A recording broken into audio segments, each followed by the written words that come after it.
Hello everyone, આજે આપણે torque અને ટોર્ક વડે થતું જે કાર્ય છે એના વિશે ચર્ચા કરવાના છે.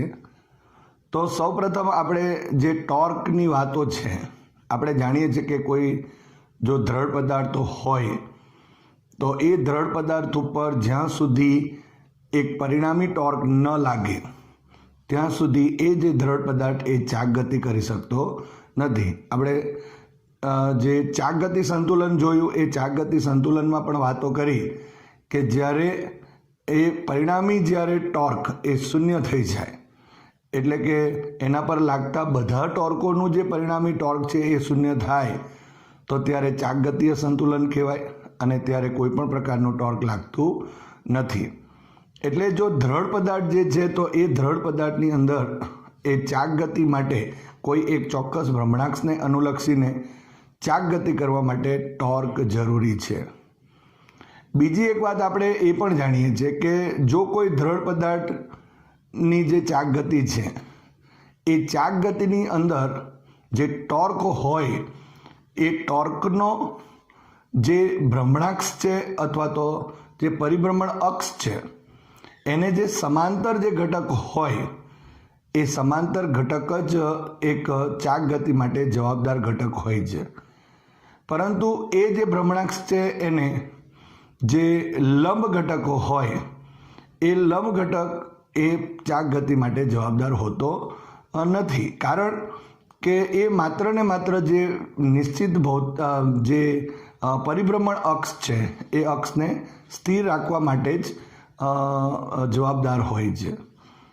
બીજી એક બે બાબતો પણ આપણે ભણેલા છે કે જેની અંદર આપણે જાણીએ છીએ કે જે કોઈ બી બળ લાગે છે એ જે બળો જે છે એ બળો એ અક્ષ જે છે એ અક્ષના લંબ સમતલમાં હોવું જોઈએ. તો જ જો અક્ષના લંબ સમતલમાં હશે તો જ એના લીધે લાગતું જે ટોર્ક છે એ ટોર્ક એ આ જે પરિભ્રમણ અક્ષ છે એને સમાંતર થાય. બીજી એક વાત આપણે અગત્યની ભણેલા તે કહી કે એનો સ્થાન સદિશ, કે સ્થાન સદિશના સંદર્ભમાં પણ આપણે જાણીએ છીએ કે જે સ્થાન સદિશ એટલે કે જે ભ્રમણાક્ષ છે એને જે લંબ ઘટકો હોય એ જ ટોર્ક માટે જવાબદાર હોય છે.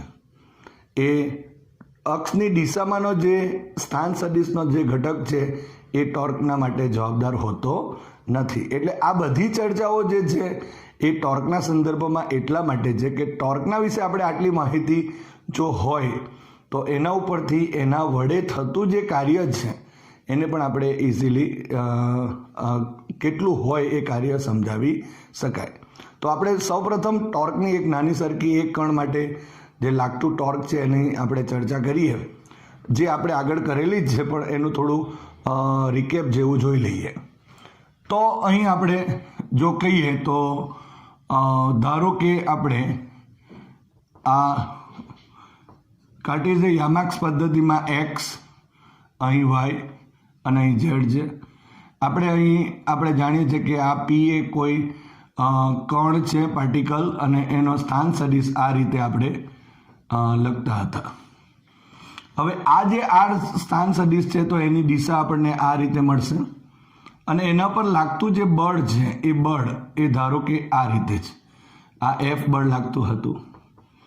આપણે માત્ર ને માત્ર આની જો વાતો કરીએ તો આ રીતે જ્યારે આ બળની કાર્યરેખા થઈ, અહીંયા થીટા હતું અને આ પણ થીટા કહેવાશે.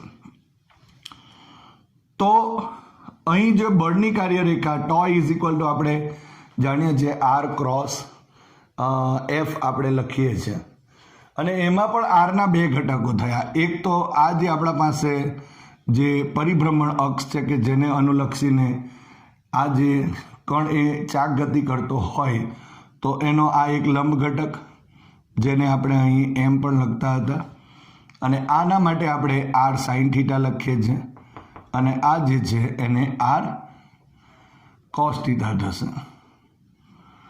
ઓકે, તો આ જે ઘટક છે એને આપણે આર પેરેલલ કહેતા હતા અને બીજો જે આ ઘટક છે એ આર પરપેન્ડિક્યુલર. પણ એક વસ્તુ ટોર્કની જ્યારે પણ વ્યાખ્યા આવી ત્યારે આપણે જોયું કે આ જે આર પરપેન્ડિક્યુલર છે તે અને અહીં જો આપણે બળનું મૂલ્ય છે તે બેનો ગુણાકાર જ એક ટોર્ક ઉત્પન્ન કરે છે, એટલે એને આપણે બળની ચાક માત્રા પણ કીધેલું. દાખલા તરીકે ટો ઇઝ ઇક્વલ ટુ બળનું મૂલ્ય અને અહીં બળની જે કાર્યરેખાનું આ ઉગમ બિંદુ જેને અનુલક્ષીને છે તેની સાપેક્ષ એટલે કે સંદર્ભ બિંદુઓથી લંબ અંતરનો જે ગુણાકાર હતો એને આપણે ટોર્ક કહેતા અથવા તો બળની ચાક માત્રા કહીએ છીએ. તો આ રીતે આપણે એક વસ્તુ કહી શકાય કે જે પેરેલલ ઘટક છે એ તો બળની દિશામાં છે. આ એક કણ માટે બતાવવાની જરૂરિયાત એટલા માટે કે અત્યારે આપણે દ્રઢ પદાર્થની વાતો કરવાના છે અને દ્રઢ પદાર્થની જ્યારે વાતો કરીશું તો એ પણ એક કોઈ અક્ષને અનુલક્ષીને ચાક ગતિ કરશે.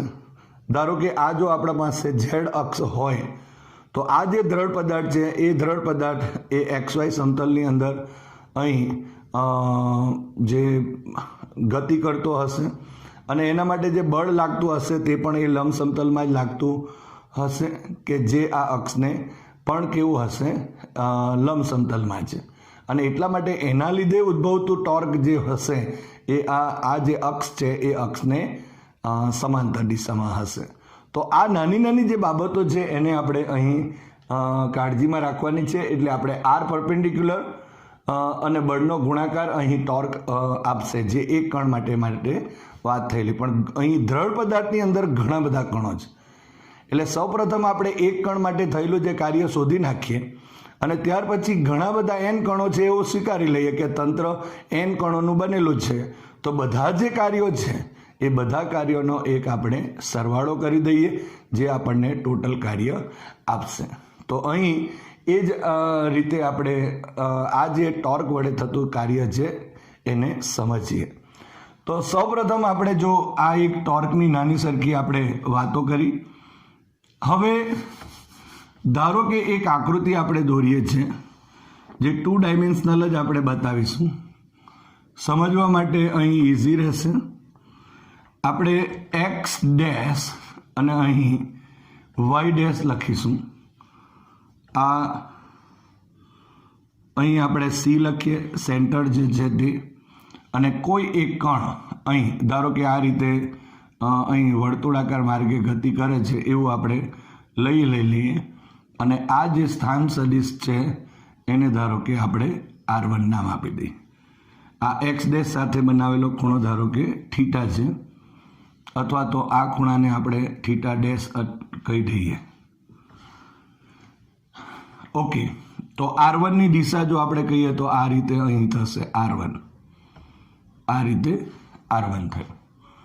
હવે એના ઉપર જે બળ લાગે છે તે આ રીતે બળ લાગે છે, એને નામ આપી દઈએ આપણે F1 નામ આપી દો અને આ જે કણ છે એને આપણે નામ આપીશું P1. હવે આ જે પરિસ્થિતિ તે કઈ પરિસ્થિતિ છે તે આપણે જોઈ લઈએ. તો અહીં આપણે જ્યારે આ રીતે અહીં અક્ષ લીધી, અહીંયા કોઈ એક કણ છે. ધારો કે અહીંયા ભ્રમણા આપણે જો આ રીતે લેવું હોય તો અહીં x કહેવાશે, બરાબર. અહીં આ z છે તો આ જે દિશા છે તે y કહેવાશે. એટલે y આ x દિશા છે, આ y દિશા છે અને આ સમતલ xy સમતલમાં છે. પણ અહીં ઉદ્ગમ બિંદુ નથી, ઉગમ બિંદુ નીચે છે. એટલે આ જે xy સમતલ છે એને સમાંતર સમતલ જ થઈ ગયું કહેવાય. અને એની અંદર જે કણ છે એનો ભ્રમણાક્ષથી આ લંબ અંતર જેને આપણે R1 કીધું છે. હવે આ જે R1 છે તેના ઉપર એક બળ આ રીતે લાગે છે અને આ જે R1 છે એની વચ્ચે આ રીતે R1 અહીં જો કહીએ તો આ રીતે એક બળ F1, એટલે અત્યારે જો જોવું હોય તો આ રીતે લાગે છે પણ એકચ્યુઅલી જો આપણે કહેવું હોય તો એ આ રીતે છે.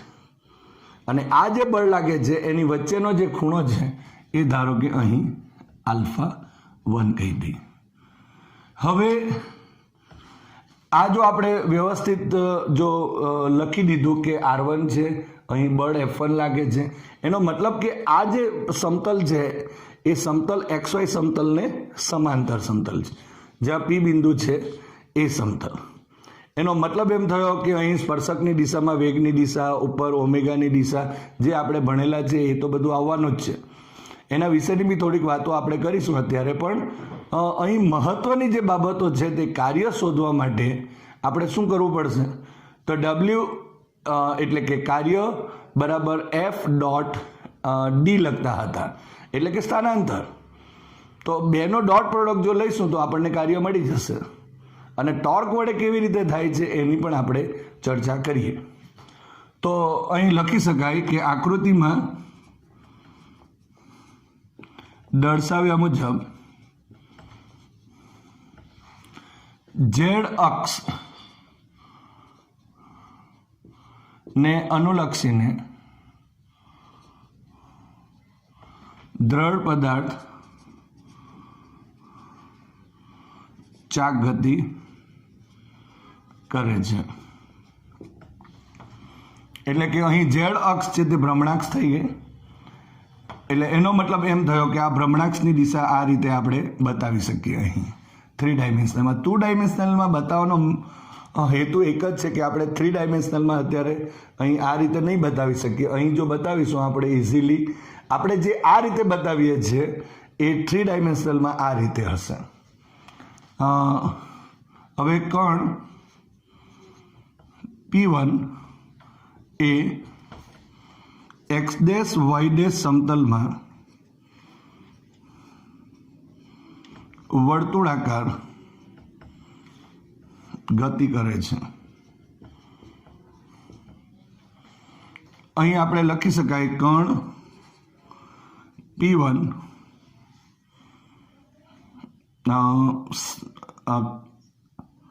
આ વર્તુળાકાર માર્ગનું જે કેન્દ્ર છે તે ધારો કે C હોય તો P1 નો અથવા C બિંદુ ને અનુલક્ષીને સ્થાન સદિશ R1 છે અને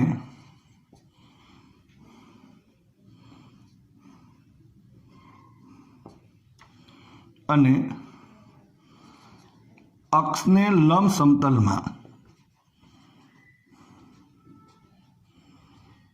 અથવા તો એમ કહી શકાય કે XY સમતલ જે x ડેશ y ડેશ સમતલ જે છે એમાં લંબ સમતલમાં P1 પર લાગતું બળ એ F1 સદિશ છે. તો આ આપણને અહીં જો મળે તો પહેલાં તો સ્થાનાંતરની ચર્ચા કરી નાખીએ અને ત્યાર પછી F1 બળ તો છે જ. તો કાર્ય માટે આપણે F1 ડોટ અને અહીં જે સ્થાનાંતર મળશે તે જોઈ લઈએ. હવે આ α1 થયું. ઓકે, હવે આ જે સ્થાનાંતર થશે એ ધારો કે ડેલ્ટા ટી જેટલા સમયની અંદર, એટલે એનો મતલબ કે CP1 is equal to R1 થયું. અહીં કાઉન્સમાં લખવું હોય તો લખી શકાય CP1 is equal to R1 છે. અને સદિશના સંદર્ભમાં લખવું હોય તો આ રીતે પણ લખી શકો તમે. હવે અહીંથી P1 ડેલ્ટા ટી સમયમાં આ જે P1 પાસે જે કણ હતો એ કણ હવે અહીં જાય છે. એટલે કે અહીં આપણે આ રીતે બતાવી દઈએ. હવે વર્તુળાકાર ગતિ એટલે આ તો R1 જ રહેશે, પણ અહીં જે ખૂણો બને છે એ જે ખૂણો થયો એ ડેલ્ટા થીટા થયો ડેલ્ટા ટી સમયમાં. અને અહીં જે P1 થી અહીં P ડેશ પર, ધારો કે અહીં આપણે લખી દઈએ આ P ડેશ પર P1 ડેશ પર જાય છે, તો અહીં જો જશે તો એનો મતલબ કે એનું સ્થાનાંતર જે થયું તે આ એના સ્પર્શકની દિશામાં થયું. આ રીતે બતાવાશે સ્પર્શકની દિશામાં.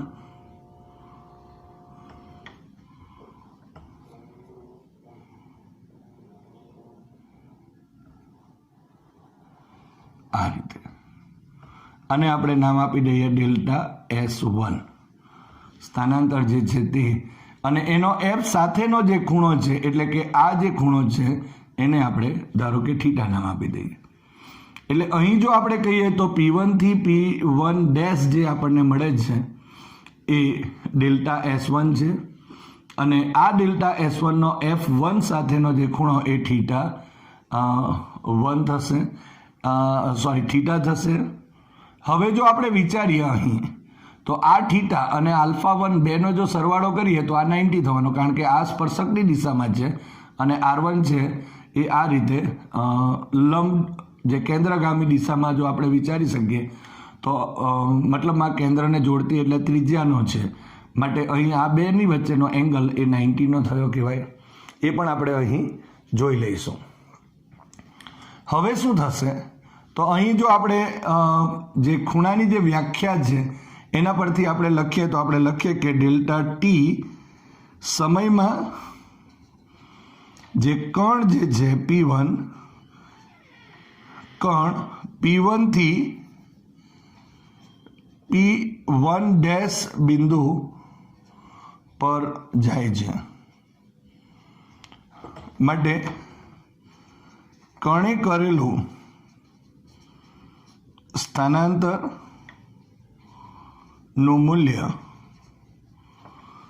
અહીં જો આપણે કહીએ તો delta S1 is equal two આપણે જાણીએ છીએ ખૂણો બરાબર 4/3.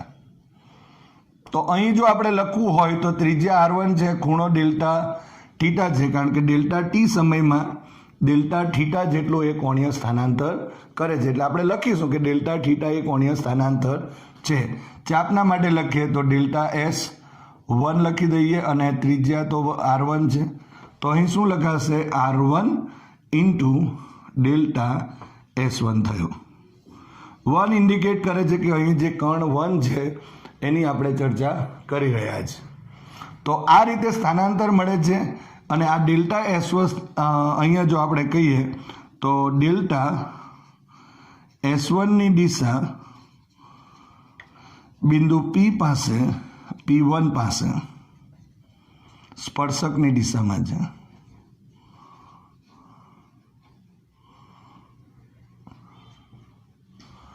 તો અહીં ડેલ્ટા S1 મળી ગયું, બળ F1 આપણને ખબર છે. તો હવે કાર્યની ચર્ચા કરીએ.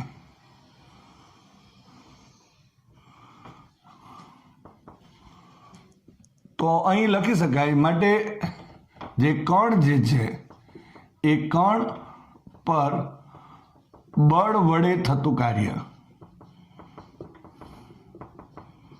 એટલે ડેલ્ટા W1 નામ આપી દઉં ઇઝ ઇક્વલ ટુ અહીં F1 ડોટ ડેલ્ટા S1 થશે.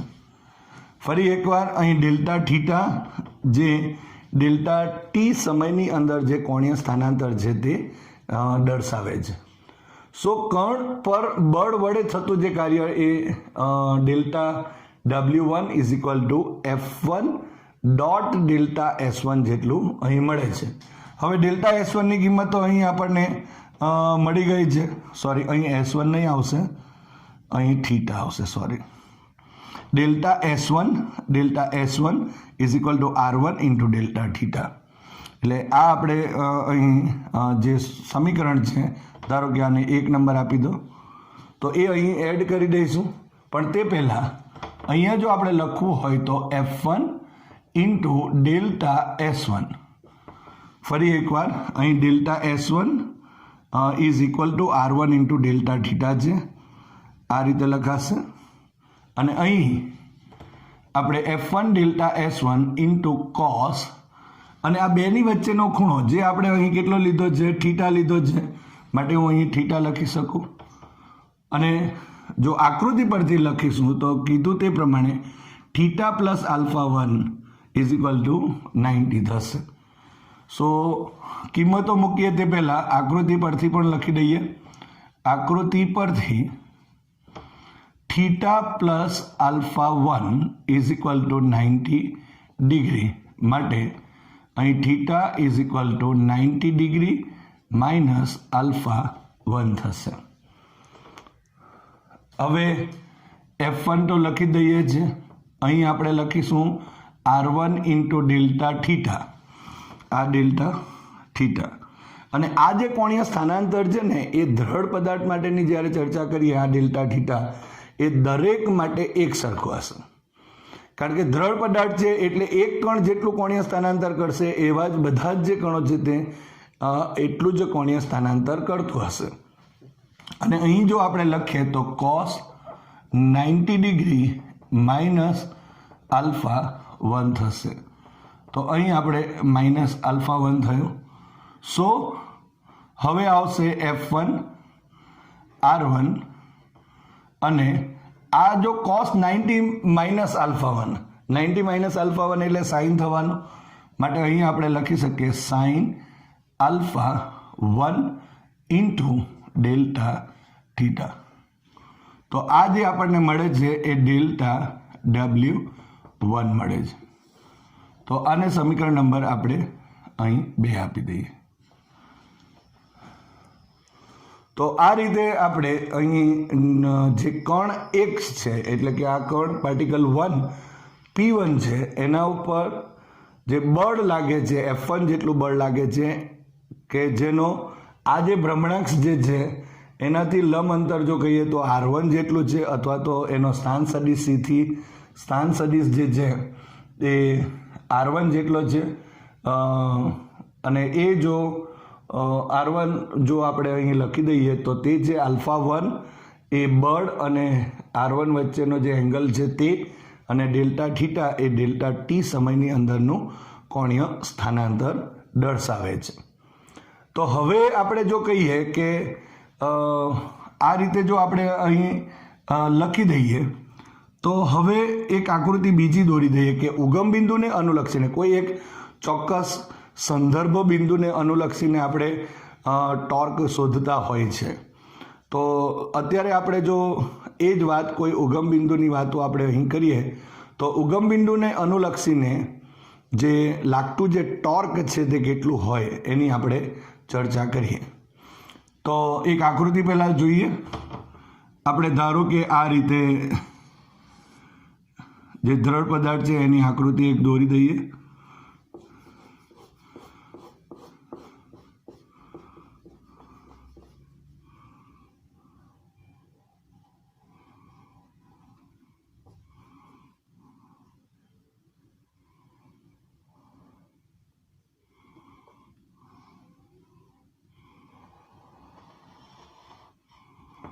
આ એના ભ્રમણાક્ષની વાતો થઈ.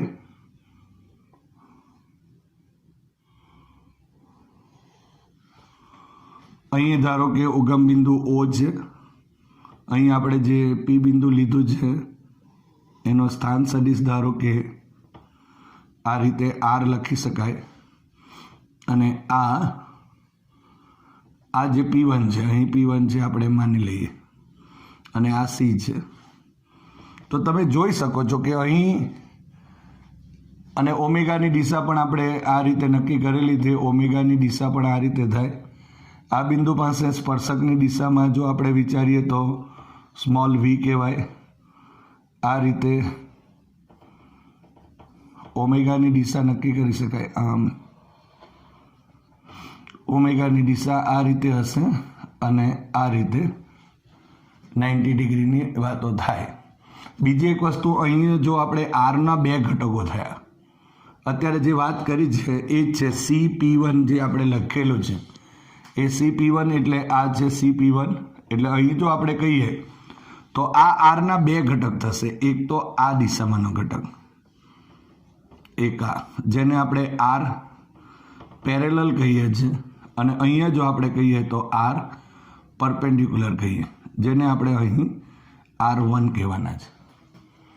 તો આ રીતે અહીં જે સ્થાન સદિશ આપણને આપેલ છે, આ સ્થાન સદિશ જે છે R, આ રીતે. તો જે સ્થાન સદિશ જે છે એ સ્થાન સદિશ R અને R પેરેલલ અને R પરપેન્ડિક્યુલર થશે અહીં. તો આપણે આગળ જ જે ચર્ચા કરી ટોર્કના સંદર્ભમાં, ત્યારે ચર્ચા કરીએ કે જે સ્થાન સદિશ હોય એનો ભ્રમણાક્ષને લંબ ઘટક જ ટોર્ક માટે જવાબદાર છે. એનો પેરેલલ જે ઘટક છે તે ટોર્ક માટે જવાબદાર નથી. અને એટલા માટે જો આપણે પહેલાં તો શરૂઆતમાં જો અહીંથી લખીએ તો આકૃતિ પરથી શું લખાશે? તો આકૃતિ પરથી આપણે એમ લખી શકાય કે આકૃતિ પરથી આપણે OP1 લખીએ તો OP1 સદિશ ઇઝ ઇક્વલ ટુ OC સદિશ પ્લસ CP1 સદિશ. એટલે કે અહીં R is equal to R1 R parallel અને પ્લસ અહીં આર પરપેન્ડિક્યુલર થશે. આ રીતે આપણે લખી શકીએ. પણ આ જે ઓસી જે છે સદિશ એટલે કે આર પેરેલલ છે એ તો ટોર્ક માટે જવાબદાર ઘટક નથી. માત્ર આ અક્ષને સમાન લંબ ઘટક જ જે સ્થાન સદિશનો છે તે જવાબદાર ઘટક હોય છે. તો અહીં જો આપણે કહેવું હોય તો એમ કહી શકાય. હવે જો આપણે ટોર્કની વ્યાખ્યા જો કેવી હોય તો ઉગમ બિંદુ ઓને અનુલક્ષીને ને લાગતું ટોર્ક કેટલું થશે તો τ1 નામ આપીએ તો અથવા τ નામ આપીએ તો τ is equal to R cross F થશે અને એફની જગ્યાએ અહીં F1 નામ આપી દઈશું. હવે τ is equal to R cross જો F1 હશે પણ આરના તો બે ઘટકો છે, એક તો આર પેરેલલ અને એક બીજું આર પરપેન્ડિક્યુલર. તો અહીં જો આપણે લખવું હોય તો આવી રીતે લખી શકાય કે τ ઇઝ ઇક્વલ ટુ જે OP1 ક્રોસ F1 થશે. અને આના માટે જો લખવું હોય તો એમ લખાશે કે OC અને પ્લસ CP1 અને ક્રોસ F1 થશે. સો OC ક્રોસ F1 અને પ્લસ CP1 ક્રોસ F1 થશે.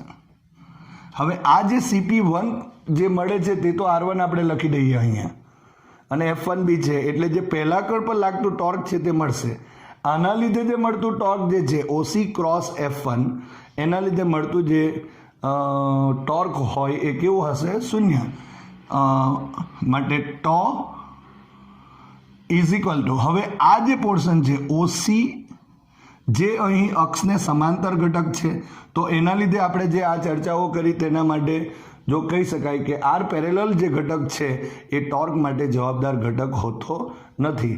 માટે જે OC એટલે કે આર પેરેલલ ક્રોસ F1 એના લીધે લાગતું ટોર્ક જે હશે એ ટોર્કનું મૂલ્ય કેવું થવાનું? 0 થશે. એટલે આ કેન્સલ આઉટ થઈ જશે. અહીં જે આપણે વાત કરીએ તો આ કેન્સલ થઈ ગયું એટલે બાકી જે રહ્યું અત્યારે એ હવે કેટલું રહેશે? તો આને આપણે જો τ ઇઝ ઇક્વલ ટુ τ1 થઈ જશે એટલે τ ઇઝ ઇક્વલ ટુ CP1 અને ક્રોસ F1 કહેવાય. એનો મતલબ કણ એક પર લાગે છે માટે એને τ1 પણ આપણે નામ આપી શકીએ. માટે τ1 ઇઝ ઇક્વલ ટુ હવે CP1 એટલે આર પરપેન્ડિક્યુલર અથવા તો એને આપણે અહીં શું નામ આપેલું છે? R1 નામ આપેલું છે. માટે અહીં R1 ક્રોસ F1 થશે. અને આ જે R1 ક્રોસ F1 છે તો મૂલ્યના સંદર્ભમાં જો કહીએ તો R1 અને F1 વચ્ચેનો જે ખૂણો એ α1. સો અહીં જો આપણે કહીએ તો τ1 ઇઝ ઇક્વલ ટુ અહીં R1 F1 અને સાઇન α1 થશે. આ સમીકરણ નંબર છેલ્લે 3 થયું. હવે આ જે સમીકરણ નંબર આપણને જે 3 મળે છે એ તમે અહીં જોઈ શકો છો સમીકરણ 2 પર. એટલે કે F1 R1 sign α1 R1 F1 sign α1 બંને સેમ છે. તો એના બદલામાં આપણે શું લખી શકાય? અહીં τ1 મળશે. એટલે આપણે લખી શકીએ સમીકરણ નંબર 2 અને સમીકરણ નંબર 3 પરથી. જો આ કિંમતો આપણે એડ કરી દઈશું તો અહીં delta W1 is equal to અહીં τ1 ઇન્ટુ ડેલ્ટા થીટા થશે.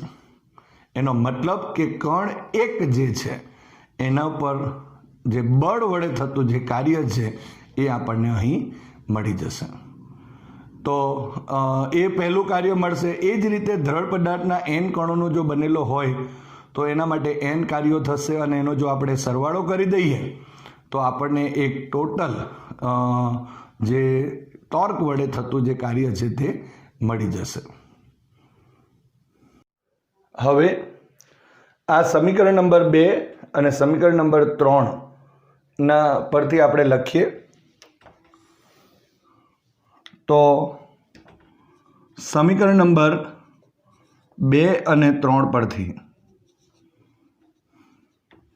કિંમત મૂકી દઈએ. Delta W1 is equal to F1 R1 sin alpha 1 is equal to F1 R1 sin alpha 1 is equal to τ1. So τ1 into delta theta થયું. એટલે આ કણ એક ઉપર જે બળ વડે થતું કાર્ય ટોર્કના દ્વારા લાગે છે. એટલે આ સમીકરણ નંબર આપણે 4 લખી દઈએ. તો આ જે પહેલું કાર્ય મળે છે, પહેલા કણ ઉપર ટોર્ક વડે થતું કાર્ય મળી ગયું. હવે આપણે લખીએ કે જો દ્રઢ પદાર્થ n કણોનો બનેલો હોય તો તેના પર ટોર્ક વડે થતું કુલ કાર્ય એટલે શું લખાશે? ડેલ્ટા W નામ આપી દઈએ. સો ઇઝ ઇક્વલ ટુ અહીં delta W1 plus delta W2 plus delta અહીં ડોટ લખો અને પ્લસ ડેલ્ટા WN થશે. હવે 1 માટે જો આ રીતે લખીએ, કારણ કે દરેક કણ માટે આ કોણીય સ્થાનાંતર તો એક જ રહેશે. સો અહીં τ1 into delta theta plus τ2 into delta theta plus dot અને પ્લસ અહીં τn into delta theta. So τ1 plus τ2 plus dot plus τn થશે. τn આ રીતે અને ઇન્ટુ ડેલ્ટા થીટા. અહીંયા તમે જોઈ શકો છો τ1 τ2 τn લખ્યું, ડેલ્ટા થીટાને આપણે કોમન લીધેલ છે. પરંતુ આપણે જાણીએ છીએ કે n કણોનું બનેલું તંત્ર હોય એના પર લાગતું કુલ ટોર્ક તો આપણે τ1 પ્લસ τ2 પ્લસ અહીં τn જેટલું પ્લસ ડોટ પ્લસ τn જેટલું હોય. માટે અહીં આપણે લખી શકીએ કુલ ટોર્ક આપણે લખાશે. માટે delta W is equal two આ રીતે ડેલ્ટા થીટા. સો અહીં લખી શકાય કે જ્યાં τ is equal to τ1 plus τ2 plus dot plus τn એ કુલ ટોર્ક છે. આ રીતે. હવે અહીં ડેલ્ટા W નો સંદર્ભ છે એટલે સૂક્ષ્મ ફેરફાર છે. પરંતુ આપણે જાણીએ છીએ કે જો એ ફેરફાર અતિ સૂક્ષ્મ થઈ જાય એટલે કે જ્યારે આપણે delta theta is tense two જો 0 લખી દઈએ હોય તો આપણે આ રીતે લખતા હતા કે limit delta theta tends to 0 આ રીતે લખી શકીએ. તો અહીં ડેલ્ટા થીટા ટેન્સ ટુ જ્યારે 0 થશે તો આના જગ્યા ઉપર આપણે લખીએ તો τ into delta theta is equal to limit લખીએ તો અહીં dw આપણે લખી શકીએ. એટલે કે ડેલ્ટા ટીના સંદર્ભમાં ડેલ્ટા થીટાના સંદર્ભમાં કહીએ તો અહીં limit delta theta tends to 0 τ into delta theta is equal to dw. જ્યાં dw શું બતાવે છે? અતિ સૂક્ષ્મ ફેરફાર બતાવે છે. જ્યારે ડેલ્ટા W શું બતાવે છે? એ સૂક્ષ્મ ફેરફાર. એટલે સમયનો જે તફાવત જે છે, સમય ધારો કે ડેલ્ટા ટી એટલે એક સૂક્ષ્મ સમય છે, પણ ડેલ્ટા ટી dt લખીએ તો એનો મતલબ શું થશે? અતિ સૂક્ષ્મ ફેરફાર થશે. સો અહીં જો આપણે લખવું હોય તો લખી શકાય. માટે dw ઇઝ ઇક્વલ ટુ અહીં τ ઇન્ટુ ડી થીટા લખાશે. તો આમ અહીં તમે જોઈ શકો છો કે જે દ્રઢ પદાર્થ છે એના પર જે ટોર્ક વડે થતું જે કાર્ય છે એ dw is equal to τ into d theta જેટલું થાય છે. અને જો આપણે રેખીય ગતિના સંદર્ભમાં જો ચર્ચા કરીએ તો રેખીય ગતિના સંદર્ભમાં પણ આપણે જાણીએ છીએ કાર્ય આ જો હોય તો અહીં બળ અને અહીં ds લખીએ છીએ, એટલે કે dw is equal two F into ds લખાતું. એટલે આપણે એ પણ જાણીએ છીએ કે જે રેખીય ગતિમાં જે ભાગ બળ ભજવે છે તે અહીં ચાક ગતિમાં ટોર્ક ભાગ ભજવે છે. રેખીય ગતિમાં જે સ્થાનાંતરની વાતો આપણે રેખીય સ્થાનાંતર કહીએ તો અહીં કોણીય સ્થાનાંતર ભાગ ભજવે છે. તો આ સામ્યતાઓ છે. હજુ પણ એક સામ્યતાની જો ચર્ચા કરીએ, હવે ડેલ્ટા ટી સમયમાં આ કાર્ય થયું છે, તો જો આપણે અહીં આ રીતે dw બાય જો dt એટલે કે બંને બાજુ જો dt વડે ભાગી નાખીએ તો ઇઝ ઇક્વલ ટુ અહીં ટો ઇન્ટુ ડી થીટા બાય અહીં dt થશે. તો તમે જોઈ શકો છો કે dw એટલે કાર્ય કરવાનો જે સમય દળ મળે છે, જેને આપણે અહીં પાવર પણ કહી શકાય. So power p is equal to અહીં ટો અને ડી થીટા બાય dt, એટલે બટ ઓબ્વિયસ છે કે કોણીય વેગ થયો, એને આપણે ઓમેગા વડે પણ દર્શાવી શકાય. તો આ રીતે પાવરનું સૂત્ર પાવર અહીં p is equal two toe into omega છે, એટલે ઓમેગા મળે છે. જે આપણે પાવરનું જે સમીકરણ આપણને જાણીએ છીએ p is equal two F into v જેવું છે. એટલે કે જો તમે એ જે ગતિઓ હોય એમાં પાવરની વાત કરીએ તો p is equal two F into v હોય, જ્યારે અહીં Fની જગ્યા પર ટો અને vની જગ્યા પર ઓમેગા છે એમ આપણે કહી શકાય, જ્યાં ઓમેગા એ કોણીય વેગ છે. તો આ રીતે આપણે ટોર્ક વડે જે થતું કાર્ય છે તે અને જે પાવર છે એનું સૂત્ર મેળવી શકાય.